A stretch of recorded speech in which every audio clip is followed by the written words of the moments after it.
What up? It's your boy Wall Street, and I'm back.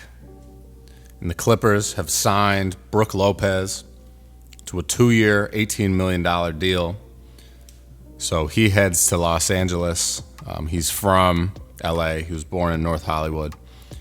He's going into his 18th NBA season, which is impeccable. Shout out Brook Lopez for making it this far.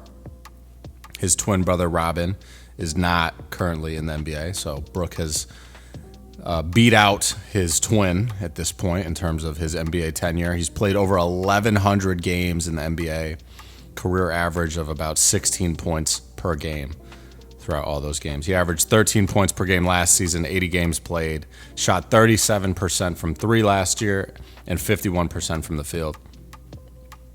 So this is a much-needed move, in my opinion. I think the Clippers really did need some depth at the 5 spot because Ivica Zubac really did not have a lot of backup last year. They just kind of ran different lineups. There wasn't really a ton of backup centers really on the Clippers roster. Now they add Brook Lopez. They also added this guy Yannick in the draft with the 30th overall pick out of Penn State. So I'm not sure how much he's really going to play. He's probably going to be in and out of the G League, I would imagine. And I was looking at ESPN's depth chart. They don't even have their draft pick on here, Yannick, but they have Ivica Zubac at the starter.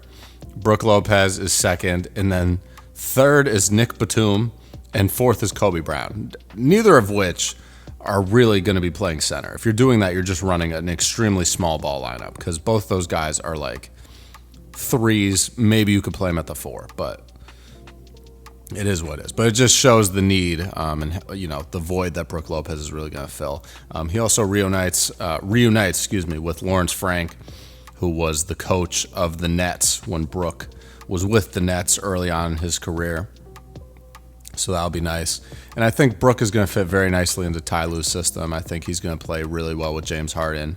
Unlike Zubac, Brook Lopez is more of a stretch 5, a pick and pop big, if you will.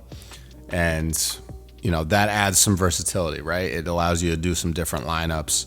Zubac is going to be more of a guy that's going to be in the paint, backing guys down, 10 feet or right under the basket type of shots. Brook Lopez is a guy that is going to shoot threes most of the time, right? And he can still, hit little hook shots, over the shoulder, back guys down in the post, and do stuff like that. But, he's definitely a 3-point shooting big, and I think that's really what the Clippers need. I think he's going to play extremely well with James Harden. And we'll see what else they do in free agency. They did re-sign Nick Batum today as well to like a 2-year deal. So that's good. They have a little bit of,